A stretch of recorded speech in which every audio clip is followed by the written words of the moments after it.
Ada yang tiba-tiba nge-review gitu kan. Adalah tahu nongol. Setelah tahu itu nongol, dibilang ada belatungnya masih hidup.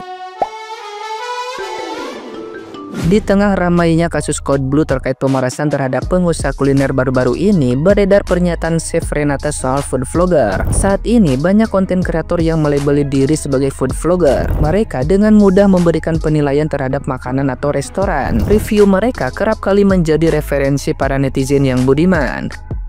Kendati fenomena munculnya food vlogger begitu marak, Renata Muluk atau dikenal sebagai Chef Renata sendiri mengaku tidak mudah sebenarnya untuk memberi review atas suatu makanan atau restoran. Sebab menurutnya orang seringkali memberikan penilaian secara subjektif tanpa melihat atau mempertimbangkan faktor lain. Chef Renata kemudian memberikan contoh review kurang baik yang pernah dilihatnya. Karena itu, baginya review food vlogger tidak bisa lantas dijadikan acuan atas enak tidaknya makanan di tempat yang direkomendasikan. Terlebih, masyarakat awam tidak tahu apakah food vlogger itu memberi penilaian jujur atau endorsement.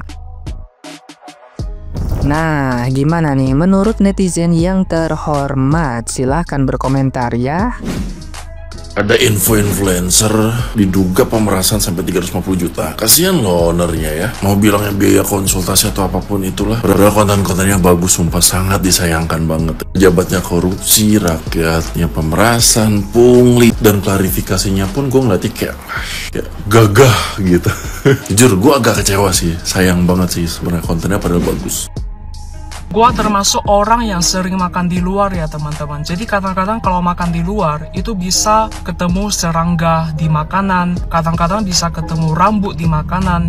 Jadi biasa kalau ketemu kasus seperti itu, gua langsung kasih tahu ke pemilik restoran. By the way makanannya ada lalat, by the way makanannya ada rambut. Dan pemilik restoran itu akan gantikan kasih aku makanan yang baru. Dan next time ketika gua kesana, masalah itu tidak terulangi lagi. Karena pihak restoran tahu mereka udah salah dan mereka mau perbaiki. Ya menurut aku sih cara begitu lebih bijaksana ya. Daripada expose ke media, mengakibatkan banyak orang tidak mau datang ke restoran itu lagi. Jadi pihak restoran itu dirugikan banget, kasihan. Orang bangun bisnis itu gak gampang. Nah ini gua tarik ya ke masalah Code Blue. Sebenarnya dari awal gua lihat konten dia, gua memang udah ya gak terlalu suka sih. Makanya konten dia biasanya gua skip. Karena gua merasa orang ini sombong banget, cara bicaranya songong banget, menjatuhkan bisnis orang, dijelek-jelekin, dan ujung-ujungnya ketahuan kan semua itu adalah pemerasan 300 sampai 600 juta. Kalau memang itu beneran terjadi, lu jahat banget sih jadi orang. Istri sama anakmu itu makan uang haram loh. Lagi rame nih, kode biru katanya bakalan dimasukin ke dalam penjerong, bakalan pakai baju orange karena udah banyak yang speak up dan udah banyak yang melaporkan ke kepolisian. Jadi si kode biru ini sering banget nge-review makanan dan selalu banyak sekali masalah yang dia review makanannya. Dan ini bukanlah usaha-usaha kecil ya, tapi yang dia selalu jatuhkan itu usaha-usaha yang gede-gede. Wah, ternyata setelah disimak dari SSC politik di platform sebelah, luar biasa cara dia ya dalam memeras korbannya. Jadi dia bikin video, dia kontenin, dia makan makanan yang dia beli, terus udah gitu dia kasih tahu kalau ada kecoanya, pemilik usaha ini bakalan minta tolong supaya di take down. Dan video yang mau di take down itu kata si kode biru, lo kalau mau videonya di take down ya lo harus bayar gue. Nih para penggemarnya bener-bener masih nggak bisa berpikir. Saya juga jadi curiga nih sama satu food vlogger yang kemarin juga ngejelekin beberapa makanan ya, makan tahu, ngeluarin cabe dari plastik, ada ulatnya. Terus Bika Ambon Cimehong ada lalat kecilnya katanya. Jangan-jangan sekubu. Alah. Ini kasus yang layak banget diramein. Kronologi singkatnya ya, brand CT, brand roti ini biasanya suka ngasih roti ke panti asuhan. Tiba-tiba ada salah satu mantan pegawainya yang bermasalah juga. Nah, ngatur nih, bersiasat. Pokoknya dibikinlah seolah-olah ada roti basi yang dikirimkan ke panti asuhan. Diaduin ke Code Blue. Dengan gampangnya, Code Blue memviralkan itu. Akhirnya berdampak ke brand CT ini yang mendapat banyak kecaman. Diduga si Code Blue juga menawarkan jasa konsultasi ke brand CT. Tapi menurut gua nih, secara profesional harusnya lo kalau mau menawarkan jasa, jangan orang yang bermasalah juga sama lo. Ibaratnya nih, lo abis lempar pup sorry bahasa gue jelek, lu habis lempar pup, lu nawarin untuk nyebokin. Maksudnya apa nih? Dan buat kalian para netizen, stop mendewa-dewakan food reviewer, bad reviewer. Karena apa? Kalian harus ingat ya, bad news is good news, bad review is good review. Kalau bikin bad reviewnya naik, banyak ditonton, ngapain bikin good review? Make sense?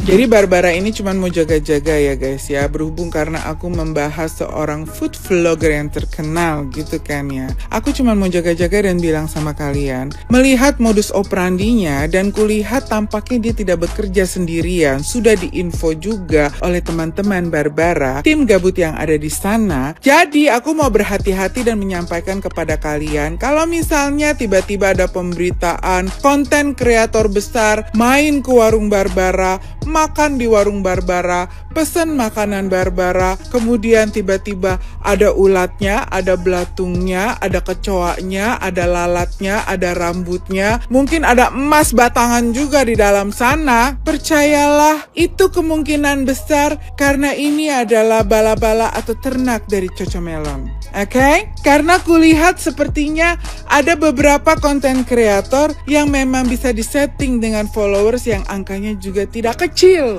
gitu. Contoh, ada yang tiba-tiba nge-review gitu kan, adalah tahu nongol. Setelah tahu itu nongol, dibilang ada belatungnya masih hidup, ada uletnya masih hidup. Yang gue perhatikan adalah tahunya masih crispy dan cabenya itu masih fresh. Sebagai orang yang sering main di pasar dan kenal sama salah satu penjual di pasar, yang mana dia itu punya pohon cabai sendiri, dia ngasih tahu Barbara, tidak mungkin cabai itu kalau masih fresh ada ulatnya dan masih hidup, tidak mungkin. Gitu ya guys ya. Sekian dan terima kasih. Ingat ya, kita sebagai pelaku UMKM jangan mau diintimidasi oleh konten kreator yang sembarangan seperti itu yang tidak punya lisensi. Jangan mau diintimidasi. Oke? Kita lawan.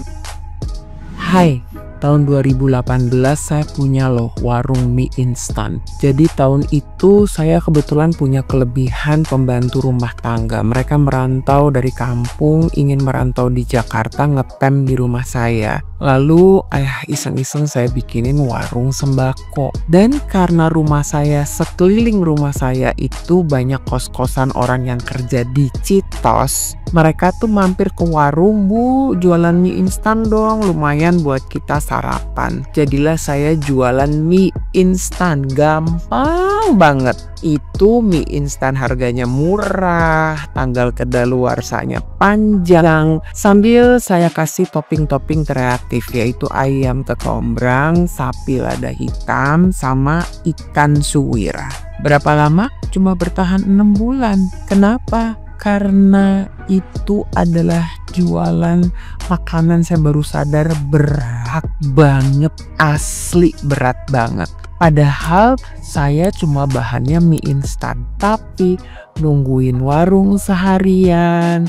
Iya, kalau ada yang beli. Kalau ada yang beli, kita capeknya semangat. Tapi kalau nggak ada yang beli, kita capek mental. Lama-lama pegawai saya sendiri yang capek mental. Padahal saya tidak harus bayar sewa tempat karena jualan di garasi saya. Saya tidak harus nyetok bahan makanan yang mahal-mahal amat, cuma modal mie instan telur doang.